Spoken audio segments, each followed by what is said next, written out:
Olá, meus alunos! Outra vez aqui com vocês. Chegamos aí na nossa última aula do módulo 2, né? Lembrando que são 3 módulos, né?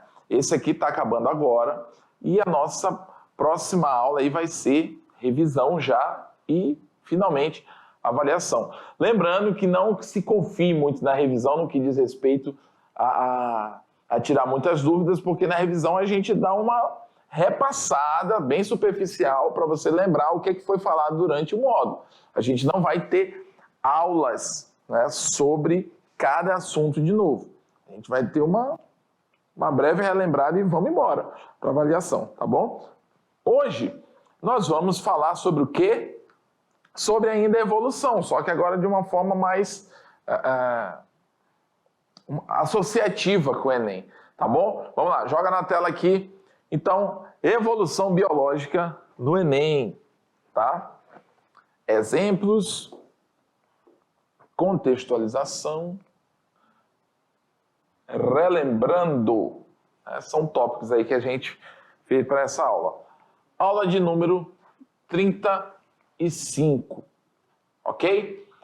Habilidade de relacionar fenômenos, fatos, processos e ideias, elaborando conceitos, identificando regularidades e diferença, construindo generalização ou generalizações, né?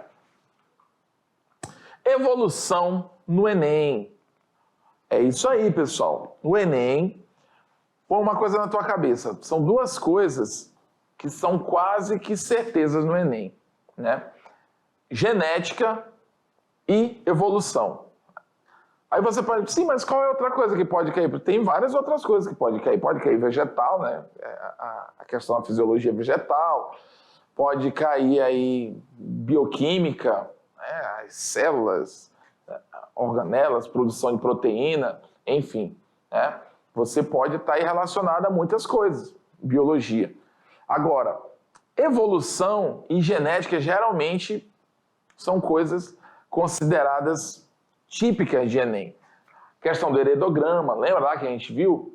E a evolução é um assunto também que vai buscar muito a questão de você saber interpretar determinados contextos. Até porque a evolução, ela não é algo que você pergunta, ou, aliás, que tem ali uma pergunta e você tem uma resposta ali, muitas vezes, pronta.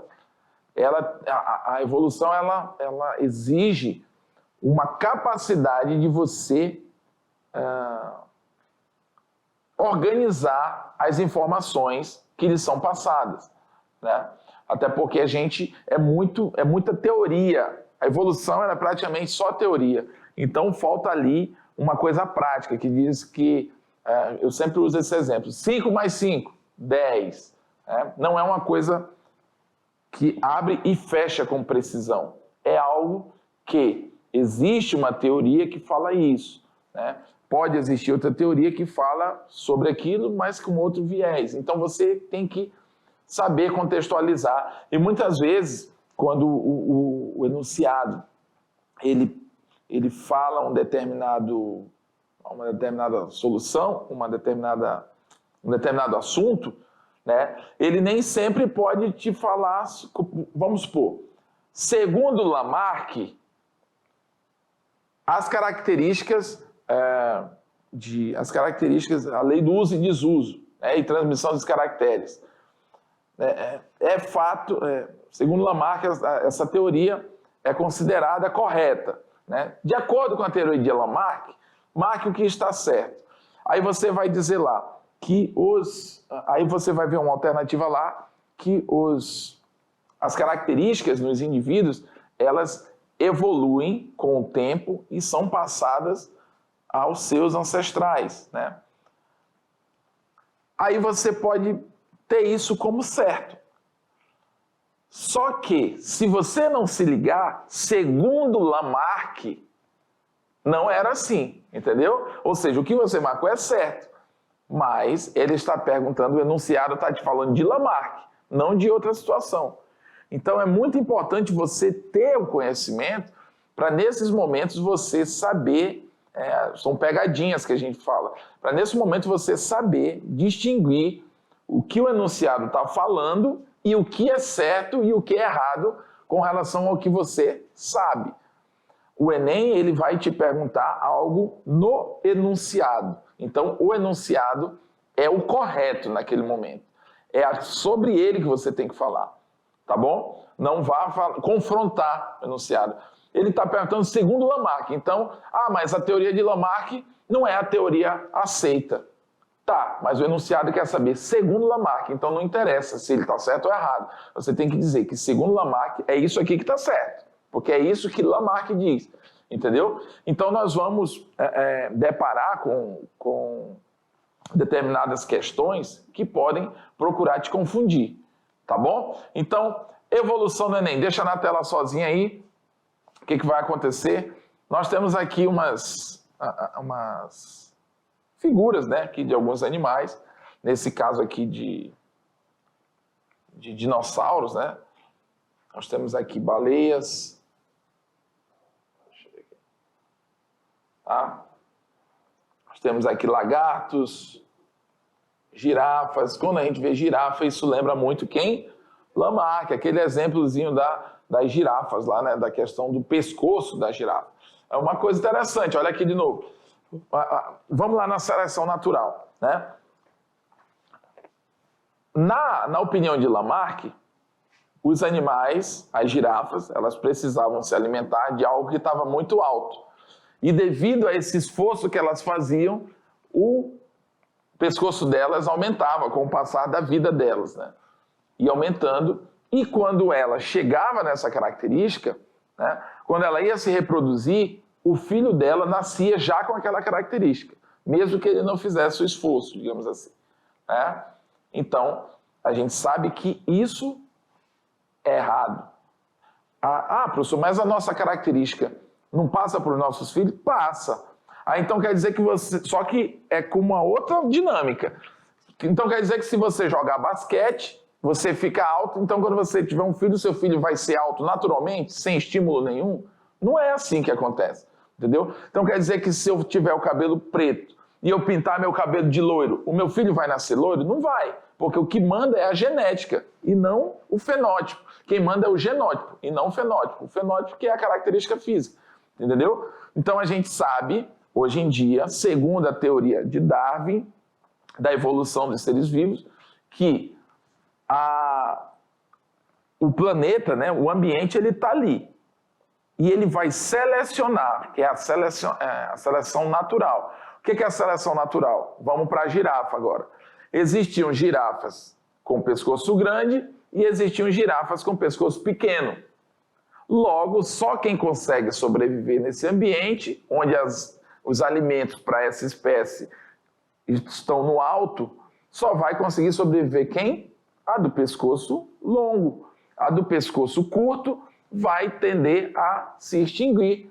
Ou seja, o planeta ofereceu as condições, o ambiente. Vive aqui quem conseguir. É tipo isso. Quem conseguiu? Pescoço grande. As pescoços curtos saíram do mapa. Então, o ambiente seleciona, né? E claro, aí sim, essas características que esse indivíduo tem de ter o pescoço grande, automaticamente vai ser passada toda vez que ela se reproduz.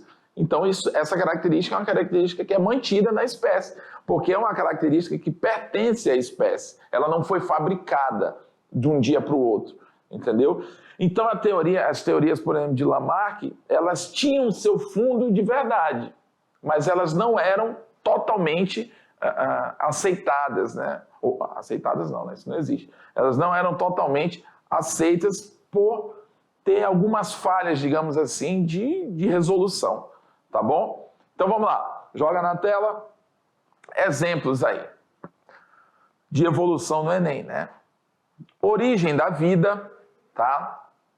Teorias da evolução, né?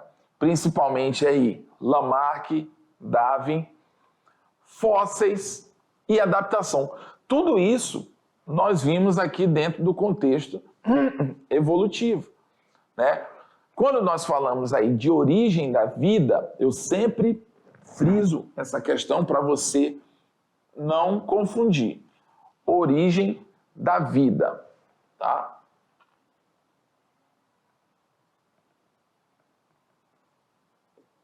Os primeiros seres eram seres muito primitivos e seres aquáticos, eram seres procariontes, tá bom?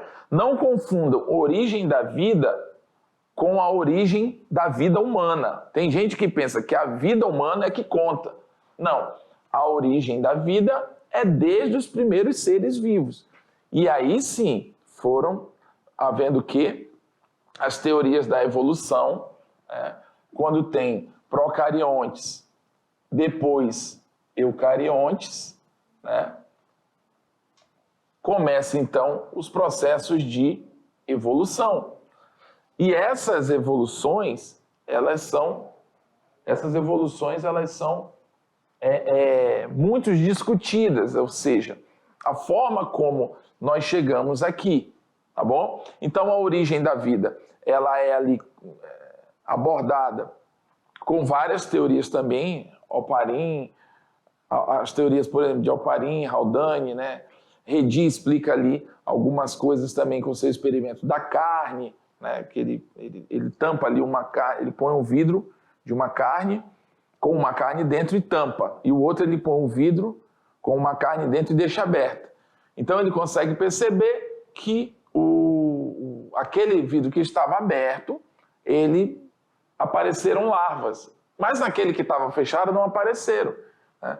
Então, aquele que estava fechado, ele conseguiu provar que a vida não brotou daquele pedaço de carne, porque ela estava fechada. Já naquele que estava aberta, apareceram larvas de moscas, ou seja, outros seres vivos. Então, subentende-se que essa vida veio lá para dentro e não surgiu na carne, entendeu? Ou seja, a vida não surge do nada, tá bom? Então, eu estou falando assim superficialmente porque tudo isso a gente já viu durante as aulas, tá bom? Então, vem as teorias da evolução, onde a gente tem aí como âncora, digamos assim, Lamarck e Darwin, tá? Lamarck vem com essa teoria do uso e desuso, caracteres adquiridos, transmissão, aliás, de caracteres adquiridos.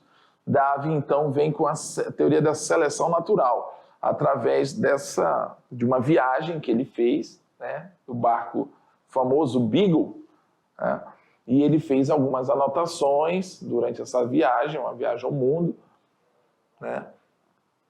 Essas observações levaram ele a crer, principalmente ali nas Ilhas Galápagos, né, que tem um registro importante dele, levaram ele a crer que a observação dele que cada região existiam animais ou seres característicos de uma região. E essas características, elas permitiam uma vida mais fácil desse animal naquela região, fazendo ele levar em consideração ou chegar à conclusão de que cada ser ele tem adaptação ao seu tipo de ambiente, né? Dando aquele entender de que o ambiente ele acaba selecionando e priorizando aqueles que têm essas características para viver nele, né? Então aí a gente tem os fósseis também que explicam a evolução. Nas últimas aulas aí, por exemplo, nós falamos da fauna de Ediacara, né? Ali do sul da Austrália. Então, não só, eu só estou usando como exemplo da última aula, mas a gente conhece a questão dos fósseis, né? De várias outras situações, de outros hominídeos, nossos ancestrais, de felinos antigos, mamutes, de próprios dinossauros, também de insetos, tem fósseis de insetos. Todos esses fósseis são mecanismos que ajudam o homem a entender um passado remoto, né? E a questão também da adaptação, as características adaptativas dos seres vivos para determinados ambientes. Sobre essa adaptação nós falamos lá sobre a questão da camuflagem, mimetismo, mecanismos lá de reprodução, de alimentação, de ambiente, ou seja, a adaptação de um ser vivo em um determinado ambiente, ela é primordial para que esse indivíduo se estabeleça nesse local, porque eu viver em um local, eu conseguir sobreviver em um local, em uma vida, digamos assim, isso não quer dizer que eu estou estabelecido nesse local. Agora, se eu conseguir reproduzir nesse local, se eu conseguir me alimentar bem, morar bem, isso já dá um sinal de que eu estou bem adaptado a esse local. Entendeu? Então, é preciso você se desprender, por exemplo, de conceitos e conseguir assimilar, né? Deixa eu ver aqui. E conseguir o quê? Assimilar. Quando eu digo assimilar, é porque eu estou querendo dar uma conotação de que quando você assimila, isso é mais do que decorar. Decorar, você decora agora e daqui a pouco, se você não praticar, você acaba esquecendo. Quando você assimila um assunto, né, ou um conceito, pode ser até um conceito, você vai conseguir encontrar esse sentido em todas as situações. Isso é importante que eu tenho para falar aqui, ó. Por exemplo, a fotossíntese. Vou usar um exemplo, tá? Não tem a ver com evolução, mas eu vou usar um exemplo aqui da fotossíntese. O que é a fotossíntese? É o processo pelo qual os vegetais fabricam o seu próprio alimento. Vamos colocar assim. Quando você decora, você só vai saber dar essa resposta se alguém lhe perguntar exatamente isso. O que é a fotossíntese? Entendeu?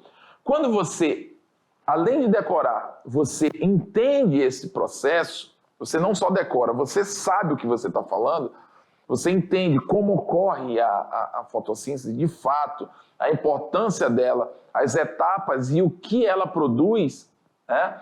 Você vai conseguir discutir sobre a fotossíntese. Você não vai só saber o conceito, você vai conseguir debater sobre a fotossíntese, porque você assimilou, você não só decorou, você estudou e conseguiu assimilar a importância da fotossíntese e as etapas químicas dela, né? Então você vai entender o porquê dela, você vai entender o como da fotossíntese, né? E por que ela está ligada ali aos cloroplastos, porque só os seres clorofilados conseguem realizar a fotossíntese. Então tem toda uma gama de conhecimento envolvendo aquele conceito. E é isso que é importante você ter a segurança, tá? Joga na tela aqui para eu continuar explicando. É importante você ter essa segurança, por quê? Porque quando você vê qualquer tipo desses assuntos aqui, tanto origem da vida, teoria da evolução, Lamarck, Darwin, fósseis e adaptação, a partir do momento em que você assimila isso, o enunciado ele pode trazer esse assunto de qualquer forma. Você vai saber do que se trata. Se ele estiver falando de fósseis, se ele estiver falando de adaptação, vamos supor. Lá no Enem vem dizendo assim, a fauna de Ediacara é considerada importante porque elas são os primeiros registros mais antigos, vamos supor, né? E é importante para a ciência. Quando fala de fauna de Ediacara, você já vai entender. Tem animais representados da fauna de Ediacara? Não. Só existe o que sobre eles? Só existe vou apontar aqui, ó, os fósseis, né? Então, você está entendendo? Não existe indivíduos provenientes dessa fauna. Só existem fósseis, indícios sobre essa fauna, né? Então você vai saber, se ele disser que esse animal um animal lá que foi encontrado com osso de 2 metros, só o osso da perna desse animal tinha 2 metros. Quando ele falar lá de alternativa, a qual tipo de período ou de local esse animal pertence, por exemplo. Se ele falar, uma das alternativas lá tiver fauna de Ediacara, você já vai saber que esse animal não pertence à fauna de Ediacara. Por quê? A fauna de Ediacara são animais sem partes duras.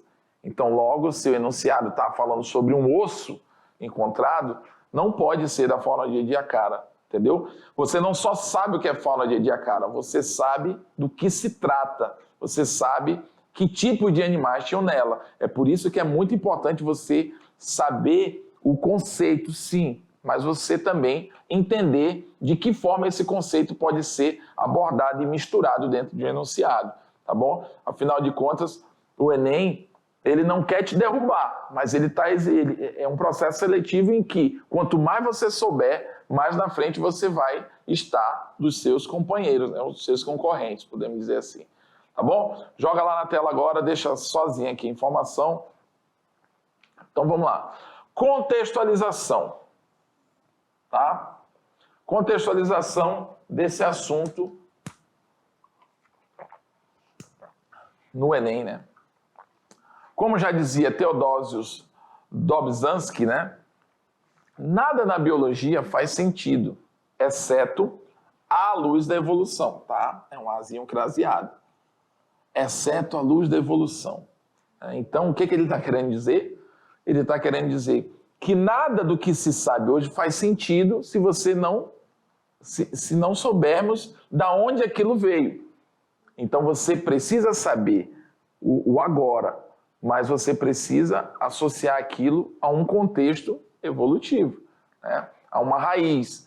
Você precisa dar uma razão para aquilo que você está concluindo agora. Então, vamos relembrar alguns pontos cruciais. Origem da vida. Segundo a teoria heterotrófica, os primeiros seres vivos viviam em mares ricos em nutrientes, numa atmosfera sem oxigênio e nem gás carbônico, ou seja, era impossível ter vida, né, no planeta, no que diz respeito a um ambiente terrestre. Por quê? Porque só existia praticamente um ambiente aquático. Então, segundo a teoria heterotrófica, os primeiros seres vivos viviam em mares, mas eles não tinham oxigênio, né, para respirar. Aliás, eles não viviam fora da água, necessitando de oxigênio. Mas eles precisavam de alimento, né? E eles viviam em mares ricos em nutrientes. Então, uma coisa compensa a outra, né? Eles não viviam fora da água, precisando de oxigênio ali na atmosfera, mas dentro da água eles tinham lá capacidades de conseguir retirar os nutrientes, né, da água e se alimentar, com respiração branquial, por exemplo, né? E, segundo a teoria heterotrófica, por que teoria heterotrófica? Porque é a teoria da qual um indivíduo sempre precisava se alimentar de outro indivíduo, digamos assim, ou de restos orgânicos, enfim, tá bom? Por isso, origem heterotrófica. A energia para o metabolismo era obtida por fermentação. Os primeiros seres fotossintetizantes introduziram oxigênio na atmosfera, tá? Então, tínhamos aí as cianobactérias que viviam ali promovendo a fotossíntese, né, primitivamente falando, e isso foi, digamos, inundando o planeta de oxigênio. Então, aquelas estruturas eram colônias de bactérias que a gente chama de estromatólitos, tá? Essas estruturas eram torres de bactérias, digamos assim, tá? No sentido figurado, que produziam fotossíntese ali diariamente. E essa fotossíntese produzia o oxigênio necessário futuramente, né? Eu estou me relacionando a essa época. O oxigênio era, digamos, a molécula ou o ingrediente necessário para que a vida acontecesse fora da água. Então, olha como é interessante. A vida se desenvolvia até então só dentro da água. Os seres procariontes, né, os primeiros seres vivos procariontes, com o passar do tempo, através das cianobactérias, elas conseguiram desenvolver o quê?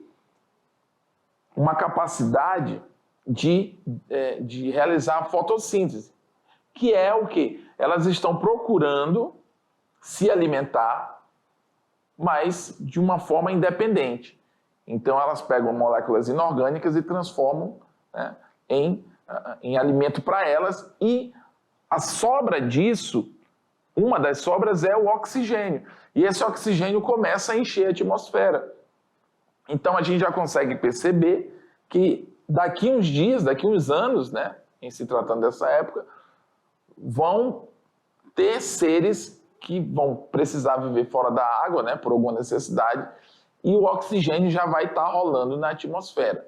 É a partir daí, na verdade, quando o oxigênio chega no ambiente terrestre, né, é que, na atmosfera eu estou falando, tá? Livre na atmosfera. É que vai acontecer? É que vai acontecer um grande inchaço da vida no planeta a partir daí, né, que é justamente, e principalmente na vida terrestre, né, que é justamente o ingrediente que falta para que esses seres consigam viver fora da água.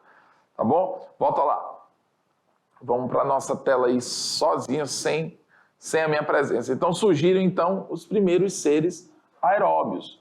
Então, ó, só para vocês entenderem, os primeiros seres vivos, fotossintetizantes, introduziram oxigênio na atmosfera e surgiram os primeiros seres, o quê? Aeróbios, ou seja, aqueles seres que assimilam oxigênio, que usam oxigênio para obter energia através do processo de respiração. Até então, os seres que não utilizavam oxigênio, porque não tinha oxigênio, eles realizavam o quê? Fermentação, que é um tipo de produção energética muito mais lento do que a respiração, tá? Então, a respiração, ela, digamos, através da presença do oxigênio, ela possibilita, né? Ela possibilita não, né? O oxigênio faz surgir, digamos assim, seres que conseguem assimilá-lo, né? E isso através de um processo de respiração, que é o mesmo processo que a gente utiliza, né? Nós conseguimos assimilar o oxigênio do ar. Né? Olha aqui para mim. Nós conseguimos assimilar o oxigênio do ar, porque nós respiramos pulmonarmente. Então, o pulmão, ele tem essa habilidade. Tá?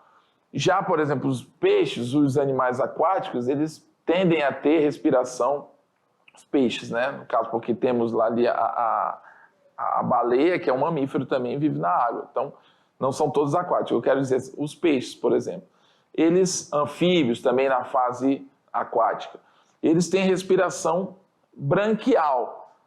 Assim como nós nos afogamos quando a gente está no ambiente aquático, porque nós não temos mecanismo que retirem o oxigênio da água para nos suprir, né? Então a gente acaba se afogando. A mesma coisa é eles, quando eles saem da água, que eles vêm para o oxigênio fora da água, para o ambiente fora da água, eles acabam também, é como se eles se afogassem, né, no nosso ambiente.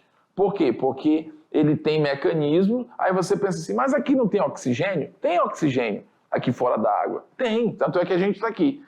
Só que o mecanismo de captação de oxigênio do peixe é para captação de oxigênio na água e não no ambiente. A mesma coisa somos nós, entendeu? A gente está preparado para tirar oxigênio aqui na atmosfera e não dentro da água. Então, por essa questão, um não consegue viver normalmente no ambiente do outro, tá bom? Vamos lá. A evolução e a seleção natural.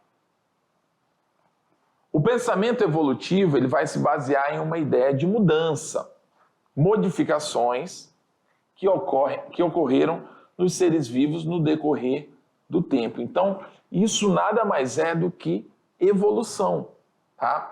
A evolução ela se dá com essas modificações ao longo de um determinado tempo, né? A gente pode trazer o conceito de evolução para qualquer coisa que nós estejamos fazendo, realizando na nossa vida. Quando eu vou aprender, por exemplo, a tocar violão. Eu vou tocar violão, num primeiro momento vai ser um violão muito rudimentar, eu não vou saber de nada. Eu vou tentar fazer uma nota, eu vou fazer o ré, eu vou fazer o sol, eu vou fazer um fá de uma forma muito dolorida, de uma forma muito sofrida. Né? Mas, com o passar do tempo, eu começo a melhorar esse desenvolvimento musical, né? A execução do instrumento. Isso também, então, isso é metaforicamente um conceito de evolução. A gente usa muito isso. Pô, tu evoluiu, hein? Tu tá tocando bem melhor, jogando bola, mesma coisa. O cara tá lá brabão no início. Aí você vai ver o cara depois de um ano, pô, o cara tá mandando bem, hein? Por quê? Porque durante um processo de evolução, ele vai sempre se caracterizar por modificações. No caso dos seres vivos, a gente está falando modificações em termos de hábitos, de estruturas, de permanência num determinado ambiente. Então, tudo isso são características que conferem evolução de uma determinada vida, entendeu? Então, joga lá na tela. Desse modo, a gente tem aí o conceito de evolução. E a questão da seleção natural, só voltando aqui, a questão da seleção natural é aquilo que eu expliquei. Só sobrevive em um meio aquele melhor adaptado a esse meio, tá bom? Então, como eu falei em outras aulas, o ambiente ele não vai fazer nada para te tirar dali. Ele vai permanecer do jeito que ele está. O que vai acontecer? Ele só está impondo uma condição, ó. Eu sou assim, se quiser viver aqui, você vai ter que ter características que te permitam viver aqui. Aqueles que não têm essas características vão morrer, vão embora, e aqueles que têm vão conseguir ficar. Evolução biológica apresenta várias evidências. As principais evidências são fósseis, né? É assim que a gente consegue estudar as épocas remotas com relação à existência de vida, né? E as semelhanças anatômicas, fisiológicas e bioquímicas entre os organismos de espécies diferentes, tá bom? Então, a gente consegue distinguir um indivíduo de outro em termos de espécie, ou seja, se ele é da mesma espécie, se é da mesma família, se não é, através do quê? Das semelhanças anatômicas, né? Da fisiológica, ou seja, do funcionamento do organismo desse indivíduo, bioquímica entre esses organismos, né? A forma de excreção, por exemplo, o tipo de digestão, né? Se tem intestino, se não tem, né? Se tem circulação sanguínea completa, se tem incompleta, enfim, tá bom? Então, todas essas estruturas vão nos diferenciar enquanto espécies de um do outro. Dentre as teorias evolucionistas que se destacaram como as pioneiras, podemos destacar de quem? Esses dois caras aqui. Quando se fala de evolução, pessoal, você vai perceber, em termos de Enem, esses são os caras que vão mandar na situação. Ah, mas Lamarck não disse que a teoria dele não é válida? Ela não é tida como válida. Mas não quer dizer que ela é descartável, pessoal. Tá? O que ele falou é certo em certos pontos. Só alguns arremates da teoria dele é que eram equivocadas. Tá? Tanto que Darwin, ele mesmo fala em obras dele que ele bebeu na fonte, digamos assim, de Lamarck, entendeu? Ou seja, Darwin, que é considerado o pai da evolução, vamos dizer assim, né? O cara da evolução, por mais que Lamarck tenha vindo ali antes dele, enquanto pesquisador, mas e ele não seja correta, digamos assim, a teoria dele, mas ele buscou informações lá em Lamarck, ou seja, Darwin pesquisou Lamarck para concluir seus estudos, né? Afinal de contas, é aquilo que eu falei, a evolução, o estudo é uma evolução. Lamarck tinha lá suas limitações de entendimento, mas o que ele dizia parcialmente estava correto, e Darwin então foi buscar esse parcialmente correto dele para conseguir concluir as suas teorias. Então, dentre as teorias evolucionistas, quem se destacam são esses dois indivíduos. O Lamarck é a que se destaca ali pela teoria, por exemplo, do uso e do desuso, ou seja, o indivíduo usa o membro, né? Ele evolui. Se ele não usa, ele tende a sumir, né? E as características adquiridas na vida são passadas para o seu indivíduo. Outra questão também, deixa eu ver aqui, a questão do tipo lá do exemplo lá das girafas, né? Ele dizia que o indivíduo vai dependendo do estímulo que ele tem, a estrutura do corpo dele vai se modificando, né? E não é assim. Não é que a estrutura se modifica. Ela já está ali. A estrutura A e a estrutura B. Qual que se adapta melhor ao ambiente? É a estrutura B, por exemplo. Então, a estrutura A vai morrer. Ela vai sair do mapa. E aí entra Darwin, querendo dizer o quê? Que o meio é que vai selecionar. Entendeu? Seleção natural. E as características, professor, não vão passar de um para o outro, como diz Lamarck? Vão passar. Vão sim. Isso é normal que uma característica que eu tenho, né, seja passada geneticamente ali para o meu filho. Só que isso não acontece em uma geração, né? Aquilo que eu falei ainda há pouco. Eu jogo basquete e fico grande. A tendência é eu ser um cara alto. E automaticamente o meu filho já vai vir com essa característica sem ele precisar jogar o basquete, vamos supor. Não é assim que funciona. Entendeu? As coisas, a evolução, ela precisa de um tempo para que ela vá se assimilando e se estabelecendo. Ok? Então Lamarck propôs uma teoria que se baseava principalmente na lei do uso, olha o que eu falei, e do desuso, e na transmissão dos caracteres adquiridos. Aí tem lá a questão da girafa, né? Elas tentando aqui, então na teoria dele, uma hora elas vão conseguir chegar lá, na teoria de Lamarck. Na de Darwin, não, você percebe, existem aquelas que têm um pescoço curto e aquelas que têm um pescoço grande. Então, só vai sobreviver nesse ambiente as que têm pescoço grande. Então, a teoria conhecida como lamarquismo pecou em alguns pontos e hoje sabemos que as características adquiridas durante a vida de um organismo não são passadas aos seus descendentes. As transformações não ocorrem em função do uso e do desuso de uma determinada estrutura. Tá? Ou seja, se eu não usar meu braço, não quer dizer que o meu filho vai nascer sem um braço. Ou não quer dizer que o meu braço vai sumir, porque eu não estou usando esse braço. Entendeu? É isso que ele propunha nas questões dele. Então, a teoria proposta por Darwin já, né, levanta pontos importantes, como a luta pela sobrevivência, né, é a própria seleção natural, sobrevive quem consegue, a sobrevivência do mais apto, continua, tudo isso é seleção natural.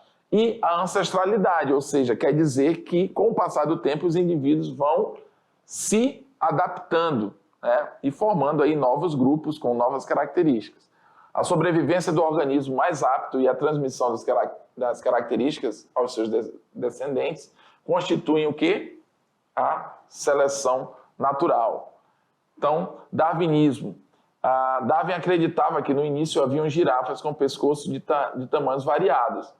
Porém, a seleção natural e a competição fez com que as que possuíssem o pescoço mais comprido levassem vantagem contra as que possuíam ele mais curto. Entendeu? Então, a teoria chamada neodarwinismo, ou teoria sintética da evolução, leva à consideração os conceitos da genética. Ou seja, quando Darwin chegou a essas conclusões, ele sabia que existia a questão da evolução, que o indivíduo era mais apto, então ele sobrevivia, mas ele não sabia o que fazia um indivíduo ser diferente do outro. Então, com a descoberta, digamos, das questões genéticas lá por Darwin, a combinação gênica, a recombinação gênica, então surgiu o neodarwinismo, que é as informações de Darwin associadas às explicações genéticas para tudo aquilo que ele falava, né? A irradiação adaptativa também, né? É o desenvolvimento de variações em espécies aparentadas que habitam ambientes diversos, tá? O bico dos tentilhões de Darwin, por exemplo, né? Os bicos dos tentilhões, ou seja, cada bico é adaptado a um tipo, são os mesmos animais, né? Mas de espécies aí diferentes. Cada bico é adaptado para um tipo de alimentação, porque eles viviam em locais diferentes, tá bom? Então, o que cada ambiente oferece é que vai fazer com que aquele organismo se adapte para o que tem, entendeu? No cardápio, digamos assim. Convergência adaptativa é o desenvolvimento de estruturas análogas em espécies não aparentadas, por força da adaptação em um mesmo meio. A nadadeira no tubarão e na baleia, né? Elas não têm origem embriológica iguais, mas são usadas da mesma forma, para a mesma situação. Um é mamífero, o outro é dos peixes, né? Mas eles usam as nadadeiras para a mesma função, então são estruturas análogas. Mimetismo é um tipo de convergência adaptativa, né, pelo qual um ser vivo assume a aparência de outro, ganhando com isso uma vantagem para a sobrevivência. Nós falamos sobre mimetismo. Deriva genética é o mecanismo pelo qual um acontecimento aleatório altera a frequência de determinado alelo numa população. Então, essa alteração ocorre ao acaso, né? Ou seja, não é provocada por seleção natural. A deriva pode afetar alelos neutros, benéficos ou deletérios. Tá bom, pessoal? Essa foi a nossa aula. Então, se liga no Enem, né, como tem na nossa atividade, porque várias podem ser as formas que o enunciado vai te abordar um determinado assunto desse. Tá bom? Vamos lá para a nossa revisão, então.